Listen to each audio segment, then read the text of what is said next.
अगर आप 2026 को सक्सेसफुल बनाना चाहते हो और फार्मेसी करियर में ग्रो करना चाहते हो तो ये 5 स्किल आपके लिए बहुत इंपॉर्टेंट है। तो ये रील आप ध्यान से देखिए और ये चीज़ आपके लिए ऑप्शनल नहीं होगी, ये आपके लिए बहुत इंपॉर्टेंट होगी, क्योंकि मैंने गोल्ड मेडलिस्ट को स्ट्रगल करते देखा है और एवरेज स्टूडेंट को भी स्टार बनते हुए देखा है। डिफरेंस मार्क्स का नहीं होता है, डिफरेंस होता है ये 5 स्किल्स का। सबसे पहला और सबसे इम्पोर्टेंट स्किल है कम्युनिकेशन स्किल। ये इंग्लिश बोलने का कंपटीशन नहीं है, कम्युनिकेशन स्टार्ट होता है क्लियर थिंकिंग से। अगर आप खुद को नहीं पता आपने लैब या फ्लोर पर क्या किया है तो आप मैनेजर को या ऑडिट में कैसे एक्सप्लेन करोगे। फिर आती है मीटिंग में कॉन्फिडेंट बोलना। परफेक्ट वर्ड्स नहीं चाहिए, क्लियर पॉइंट्स चाहिए। और फाइनली प्रोफेशनल ईमेल लिखना, क्योंकि एक कंफ्यूजिंग ईमेल पूरी चेन बिगाड़ सकता है। रियलिटी ये नहीं है कि पुअर एक्सप्लेनेशन आपकी इंग्लिश कमज़ोर होने का प्रूफ नहीं रहता, वो आपकी क्लैरिटी कम होने का प्रूफ देता है। सेकेंड स्किल है इंडस्ट्री को एक कनेक्टेड सिस्टम के जैसे देखना।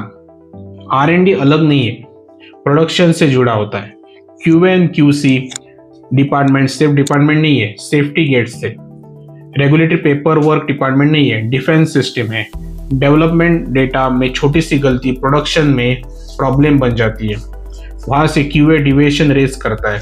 फिर regulatory issue, supply chain delay और एंड पॉइंट में पेशेंट ही इम्पैक्ट हो जाता है। जब ये फ्लो समझ आता है तब आप कहना बंद करते हो कि ये मेरा काम नहीं है, तब आप बोलने लगते हो ये मेरी रिस्पॉन्सिबिलिटी है। ये स्किल्स आपके फर्स्ट जॉब के पहले 6 मंथ्स डिसाइड करती है। फार्मा डेटा पे चलता है, batch record, stability reports, PV cases, sales number, सब डेटा ही डेटा है। लेकिन रॉ नंबर यूजलेस होते हैं जब तक उनको एनालाइज नहीं कर पाते। एक्सेल फॉर्मूलाज, पिवट टेबल और डैशबोर्ड्स नंबर्स को डिसीजन में बदलने में हेल्प करते हैं। फॉर एग्जांपल, आप एक्सेल के अलावा पावर पॉइंट प्रेजेंटेशन भी करना सीख सकते हो। देन आप पावर BI भी सीख सकते हो, जिससे आप डेटा विजुअलाइज कर पाओगे। क्योंकि जब आप मैनेजर आपके रिपोर्ट पर बिना डाउट के ट्रस्ट करता है, आपकी ग्रोथ ऑटोमेटिक हो जाती है। वीक एक्सेल का मतलब है स्लो करियर ग्रोथ। ये वो जगह है जहाँ स्टूडेंट सबसे ज़्यादा डरते हैं। Audits, documentation, deviation. लेकिन कंप्लायंस पनिशमेंट नहीं है, वो प्रोटेक्शन है। हर एक्टिविटी डॉक्यूमेंट होती है, रिव्यू होती है, ऑडिट होती है और अप्रूव होती है, क्योंकि पेशेंट आप पर डिपेंड करता है।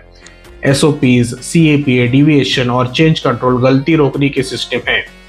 इसके अलावा आप रेगुलेटरी बॉडीज के बारे में पढ़ सकते हो, like FDA, WHO, EMA, then ANVISA। Like इसके अलावा बहुत सारे डिफरेंट रेगुलेटरी बॉडीज है जो आपको पढ़ना चाहिए। ऑल्सो एक मिसिंग सिग्नेचर भी करोड़ों का शिपमेंट रोक सकता है, इसलिए क्वालिटी माइंडसेट नेगोशिएबल नहीं होता कभी भी। अगर ये स्किल्स आपने सीख ली तो दुनिया में आपको कोई नहीं रोक सकता, क्योंकि ये ऐसी स्किल है जो एम्प्लॉय और लीडर के बीच का डिफरेंस है।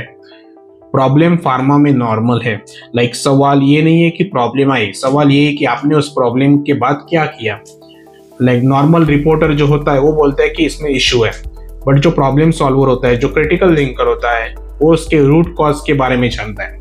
फिर उसको देखता है कि इसमें करेक्टिव एक्शंस क्या ले सकते हैं। देन उसके बाद वो प्रिवेंशन प्लान करता है कि इसको हम कैसे प्रिवेंट करेंगे जो भी प्रॉब्लम्स आई है।